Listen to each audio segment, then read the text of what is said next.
Hello, friends. Unfortunately, many people who dream of financial independence, of early retirement, focus their attention not on the things that are really important. Most of the information in books on finance and investing, in videos on this topic answer only the questions, how, and what. That is, tactical questions. And the question, why, is given much less attention than it should. But setting goals and objectives are key steps in any business, including capital accumulation. Without motivation and without a strategy, you will quickly burn out, become disappointed in capital accumulation and give up everything.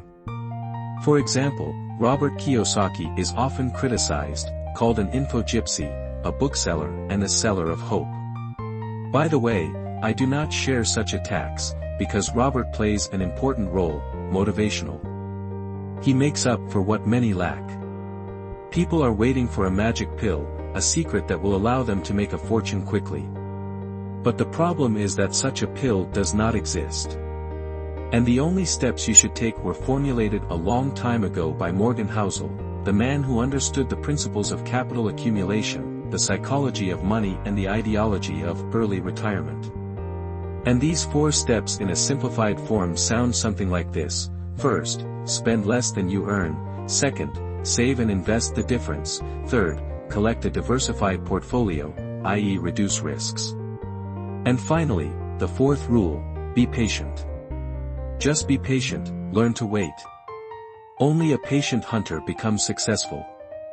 For example, everyone is looking for the secret of the success of the famous investor Warren Buffett, but for some reason no one notices that the main thing that Buffett has really succeeded in is time. He has been continuously investing for more than 70 years. And good health is the key. It is worth trying to live longer, including to have time to achieve the desired results in investments and not to waste time at the beginning of capital accumulation. After reading the books of the same Robert Kiyosaki or a short work by George Clason, The Richest Man in Babylon, something usually clicks in people's heads, and they get an answer to their main question, why? The main mistake of most investors is to put the process first instead of goals. What do you want to achieve with the help of investments? Freedom? Happiness? Early retirement? Very specific goals that are formulated with the help of nouns. Not verbs and not processes like, I want to save what I've acquired, or, I want to protect money, or, I want to receive passive income, but namely nouns.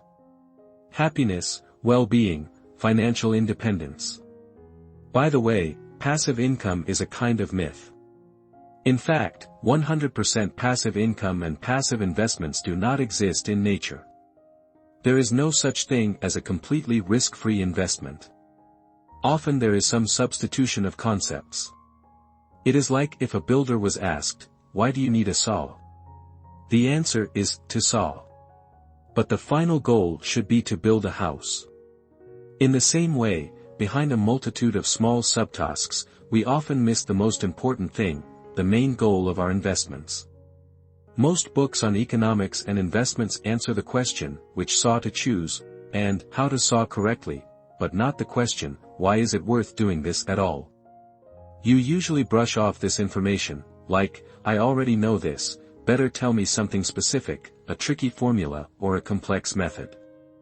But truly valuable information, unfortunately, is simple and boring. To accumulate capital, you need a lot of time and a sufficient savings rate. This is the only way to get that desired exponent of your capital growth. Boring and, of course, very difficult. But about 95% of people prefer to focus on studying literature on the stock market, study the fundamental analysis of securities.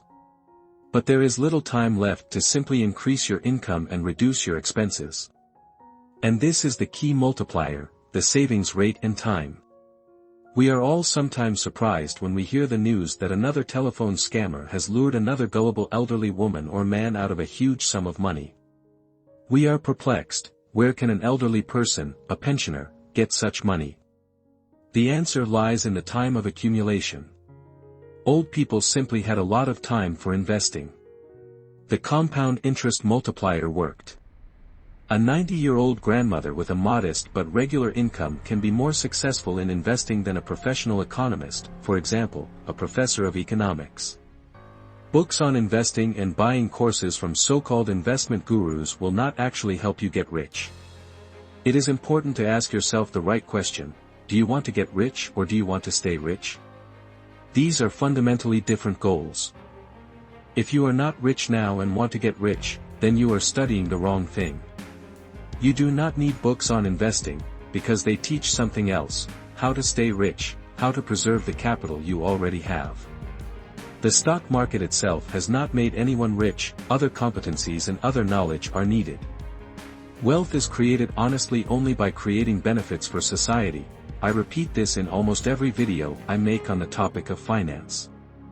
The savings rate in the first 10 to 15 years of your investments will be much more important than the choice of investment instruments, market volatility, and so on.